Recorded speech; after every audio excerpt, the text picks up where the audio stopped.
या हाफिज इब्राहिम साहेब आहेत की भारतामध्ये पहिल्यांदा सर्व धर्माचे लोक आम्ही जेव्हा एकत्र आणले ते मुस्लिम समाजामध्ये काम करणारे आहेत.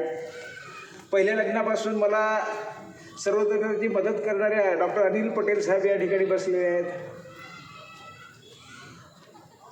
या यवतमाळमधले असे किती लोकांची नावं घ्यायची. या किशोर भाऊ दरडा आहे माझ्यासोबत त्यांच्यासोबत काम करता येऊ आला.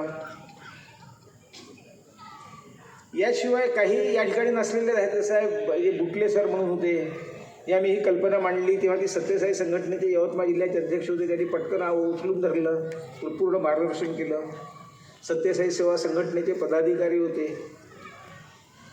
असे नंतर कमलभाऊ बागडी सुरुवातीपासून सोबत होते.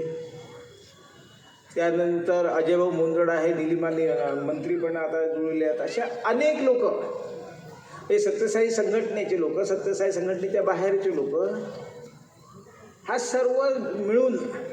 आणि दुसरं कसं आहे की अजून एक महत्त्वाची गोष्ट अशी आहे की बा एखादी गोष्ट प्रोजेक्ट वगैरे हा डोक्यात त्यांचा विचारच आला नाही. हे बरेच जण असं विचार करून ठरवतात की आपण हे काम करू, ते काम करू, ते काम करू आणि आयुष्यात ही गोष्ट करू. आमच्या ह्या सेवेचं असं वैशिष्ट्य असं आहे की आम्ही काहीच ठरवलं नाही. जे समोर आलं त्यानुसार काम करायला लागलो.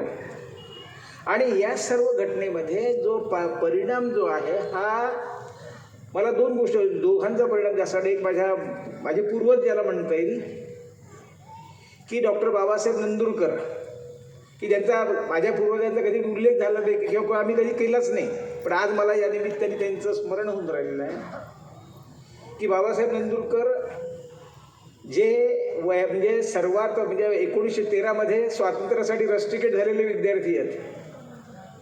बाबासाहेब नंदुरकर स्वातंत्र्य संग्रामाचं अनेक वेळा नेतृत्व केलं. म्हणजे मला आनंदाने सांगायचं असं वाटतं की जवाहरलाल दर्डाजींसारखे जे आपण आदरणीय, त्यांनी एक दिवस मला सांगितलं तू बाबासाहेब नंदुरकरांचा नातू आहे का? म्हटलं हो. अरे बाबासाहेब नंदुरकरांच्या नेतृत्वाखाली आम्ही स्वातंत्र्य लढलो.